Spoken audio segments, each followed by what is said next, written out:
Bom dia ou boa tarde, dependendo da hora que você está assistindo. Meu caro aluno do primeiro ano da Escola Martins Rodrigues, nós estamos aqui nessa aula de revisão para a nossa primeira bimestral. Eu sou o professor Gelvan, como vocês já me conhecem, né? E vamos lá, vamos para o que interessa, que é uma simples revisão. Vocês releiam os conteúdos que foram abordados nessa quarentena para que vocês tenham mais profundidade e segurança para fazer uma boa prova. Estou botando fé em vocês, vocês são turma show. Vamos lá, o nosso primeiro conteúdo é a escala do mapa. A escala, ela serve para a gente ter uma noção das distâncias, uma representação, algo que ajuda na questão da representação da realidade geográfica, que é o mapa. O mapa é uma representação da realidade, E a escala é para a gente ter uma noção das distâncias. Tem uma fórmula para calcular a distância real que eu quero que vocês se atentem. Ela é um cálculo simples, mas é preciso atenção. Também não pode subestimar o cálculo. Às vezes você acha tão simples que acaba errando a questão porque não deu a devida atenção. Mas vamos lá, vocês vão ver que é simples. Que nem a grande maioria dos cálculos em geografia são simples.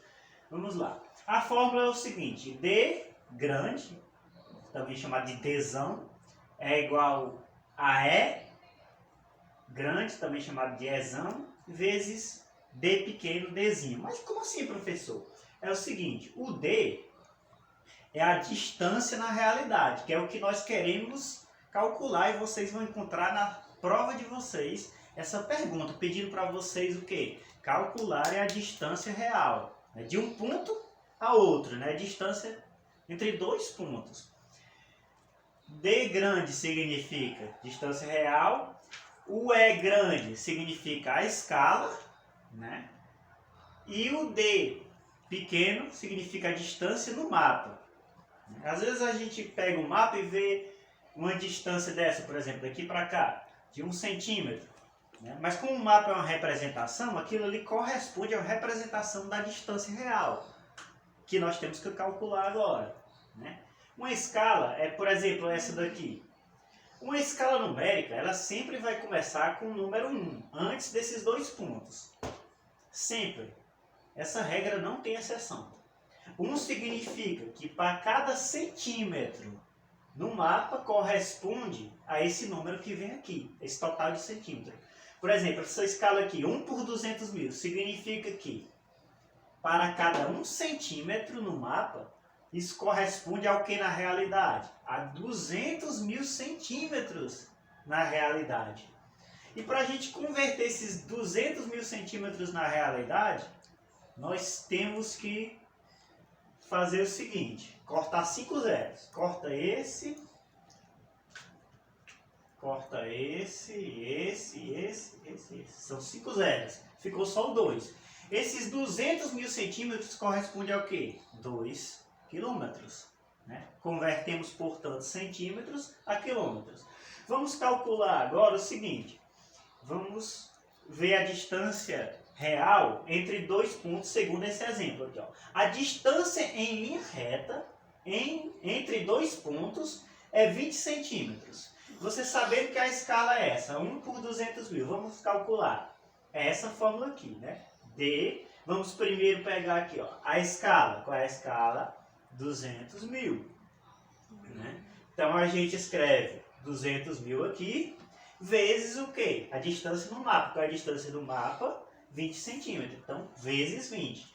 200 mil vezes 20.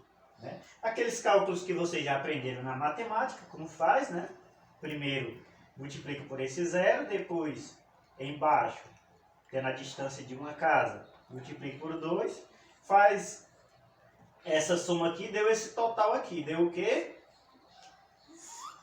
4 milhões de centímetros. Para converter esses 4 milhões de centímetros em quilômetros, o que é que a gente faz? Corta 5 zeros. Ficou o quê? 40, número 40, que é o total de quilômetros. 40 quilômetros. Então é um cálculo bem simples. Vocês podem revisar na página 53 do nosso livro, que tem esse cálculo aqui. vão cair algumas questões para vocês colocarem esse cálculo. Vocês pegam, portanto, a escala e multiplicam por essa distância aqui no mapa. Não tem segredo. Então a gente vai ter, multiplicando um pelo outro, a distância real. Nesse exemplo a gente chegou na distância real de 4 bilhões de centímetros. Então é bem simples. Outra coisa que eu gostaria de esclarecer. Uma escala, ela sendo grande, significa que a gente pode ver mais detalhes. Escalas grandes são utilizadas para a gente ver mapa de um bairro, de uma cidade, por exemplo. Já escalas médias, a gente vê nas escalas médias países, estados. Já numa escala pequena, a gente vê já um mapa mundo, porque não vê muitos detalhes. Quanto maior a escala, mais detalhes. Quanto menor a escala, menos detalhes a gente vê no mapa, que nem o livro sugere. Espero que vocês estejam revisando esses conteúdos em casa, através das nossas atividades e da leitura. Cada atividade que eu passo, eu mando vocês ler o capítulo. É importantíssimo. Então é o seguinte, outro tópico que vai ser abordado na prova, que foi abordado nessas atividades da quarentena, que são os tipos de mapas ou cartas. Mapas cartográficos, cartas cartográficas. A gente, vamos ver quanta finalidade eles têm, alguns tipos. Primeiro tipo de mapa ou carta, gerais. Só fazer o S aqui melhor. Gerais, apresentam escala pequena, por exemplo, o mapa geral, o mapa mundi. É muito geralzão, não dá para ver muitos detalhes. O mundo é muito grande para ser transposto em um mapa. Por exemplo, no mapa mundi, você vai poder ver a estrada do custódio? Não. Não vai poder, o mapa mundi muito geral. Não vai ter esse tipo de detalhe, gente. Não vai ter. É um mapa geral, escala pequena. Já o mapa topográfico apresenta aspectos naturais, como a vegetação, relevo, a hidrografia, e também aspectos não naturais, como o transporte e a comunicação. Outro tipo de mapa, especiais, significa o quê? Vai estar voltado para técnicas específicas de alguns profissionais, como os militares, por exemplo, que trabalham com a segurança. Então, o mapa especial ele vai estar voltado para certas questões. Já os temáticos, refere-se a um tema. Se na prova vier alguma coisa perguntando desse tipo, sobre o que é mapa temático, vocês vejam, se atentem para a relação do mapa temático com o tema, um assunto específico.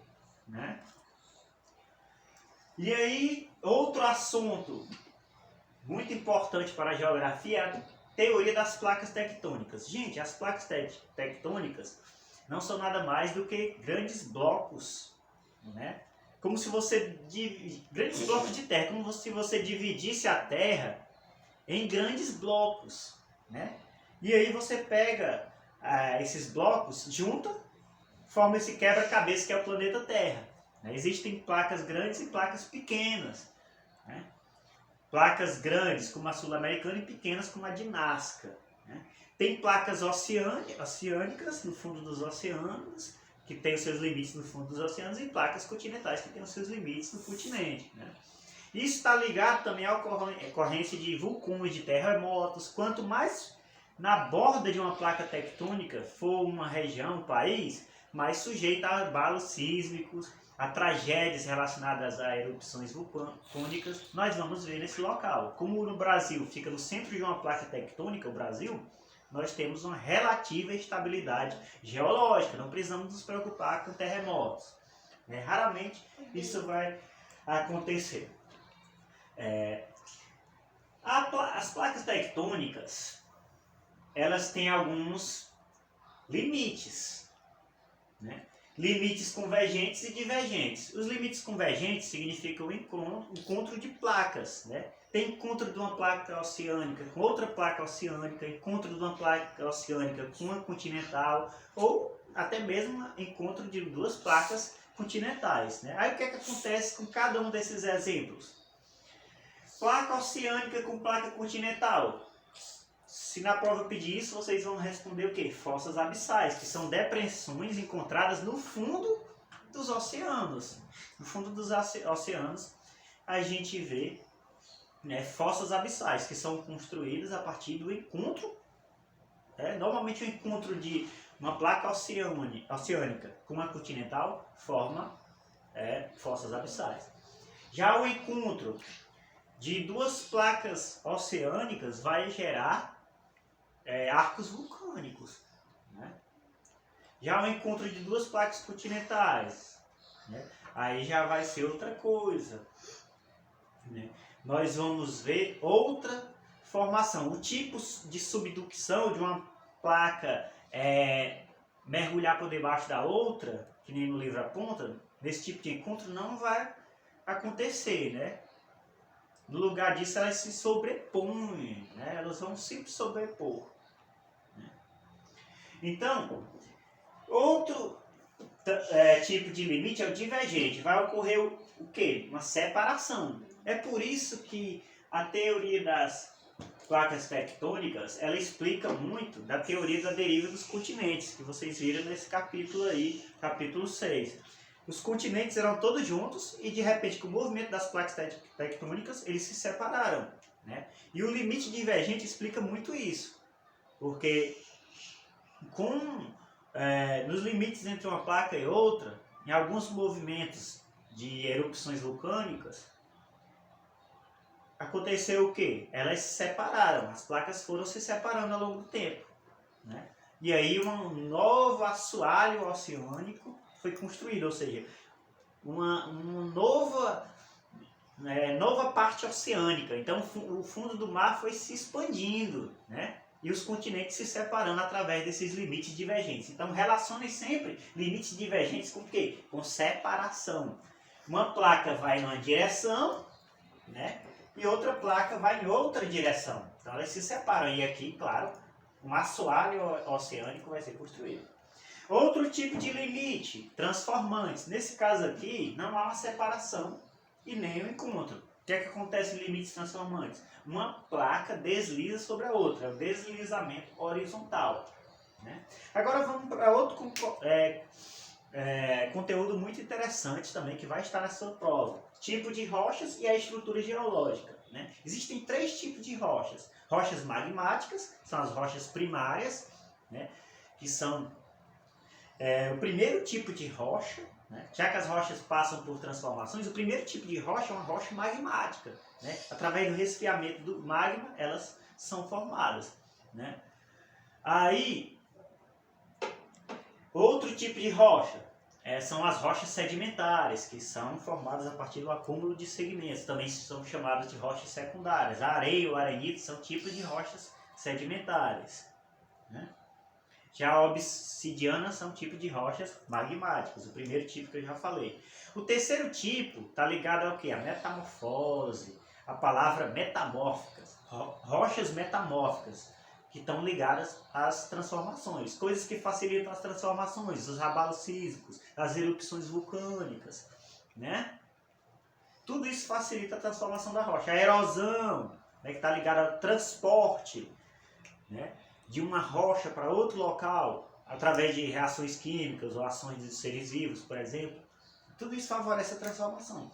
Então as rochas metamórficas, elas foram rochas magmáticas e sedimentares, se transformaram em metamórficas. Outra coisa, a estrutura geológica. Existem 3 tipos de estrutura geológica. Os núcleos cratônicos, ou escudos cristalinos, são estruturas impermeáveis, né, ricas em recursos minerais, estruturas muito antigas. As bacias sedimentares, né, que já são mais recentes, são formadas a partir do acúmulo de sedimentos, formam as bacias sedimentares.